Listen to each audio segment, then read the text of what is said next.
So ay po mga kabakal, nagbabalikan yung kabakal. Ngayon mga kabakal ay ati pong makikita ngayon. Ang aking pong tutorial ngayon ay papakita ko sa inyo ang 4G. Ngayon ay 4G na po tayo. Ibig sabihin ng 4G ng pagwi-welding ay overhead position na po ang ati pong makikita ngayon.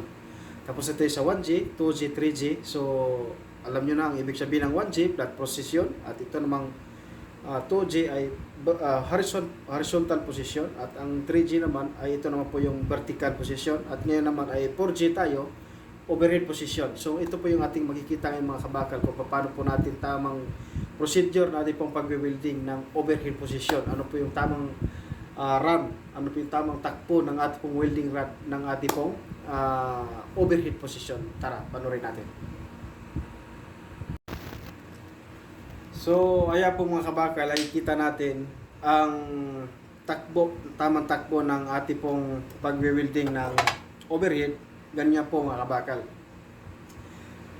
Pag ganyan po ang takbo niya sa ating pong welding rod, pag overhead na po ang ating tinitira. Sabi ko nga, bawat pagtira natin sa vertical man or flat or horizontal, mayroon po siyang tamang procedure na takbo natin. Ito po yung ating welding rod na ginagamit ay 70-18. So 70-18 dahil ito po yung welding rod talaga na maganda ang kapit niya pag overhead, no? So ito na po yung ating first pass natin dun sa ating pong overhead. Pero ito po ay first pass final, no? So ito po yung ating makikita ngayon. Yung po yung tingnan niyo yung minamarking kanina ng choke kung ano yung takbo noon. Ganon din po sa welding rod. Tingnan niyo yung welding rod kung ano yung takbo niya para makikita niyo at kung ano yung tamang takbo ng ating welding rod, no?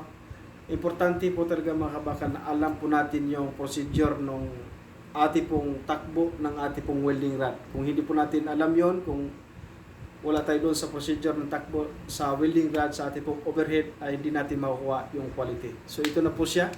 Ikikita natin mamaya at ito po yung unang welding rod natin, no? Kung saan dito tayo napuputol ay makikita natin na nasa tamang takbo yung welding rod natin. Makikita natin yung quality na pagka-welding, no?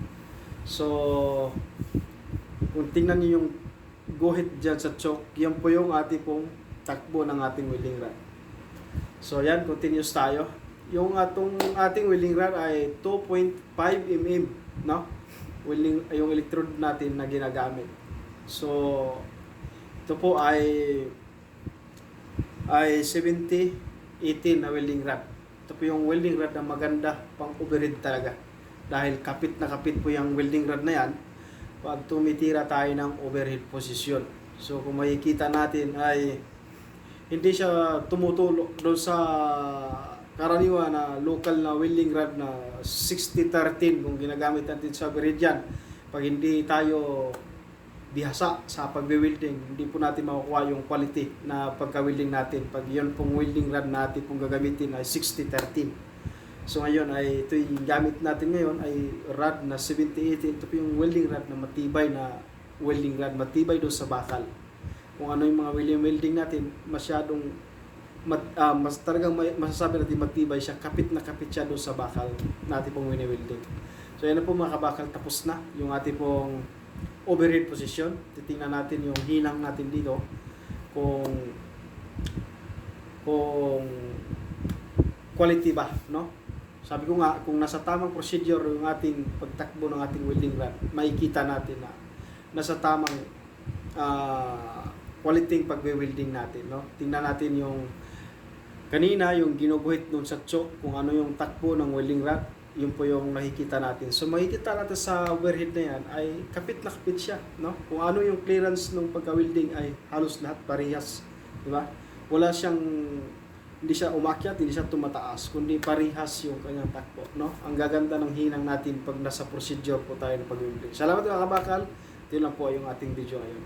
God bless us all.